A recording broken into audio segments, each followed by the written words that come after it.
সম্পূৰ্ণ কৰা হ'ল লাকিৰ শেষকৃত্য। প্ৰায় 1500 মানুহৰ উপস্থিতিত লাকিক কৰা হ'ল দফন।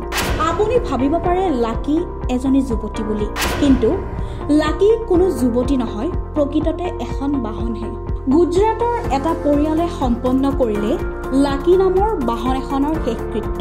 প্ৰায় 1500 মানুহৰ উপস্থিতিত সমাধি সম্পন্ন কৰিলে লাকিৰ। গুজৰাটৰ এটা কৃষকৰ পৰিয়ালে দিলে লাকিক সমাধি। প্ৰায় 15 ফুট গভীৰ গাঁত খান্দি দিলে সমাধি। সাধু সাধু লাগিলেও এয়া এক প্ৰমাণিত সত্য ঘটনা। গুজৰাটৰ এজন কৃষকে ললে এই পন্থা।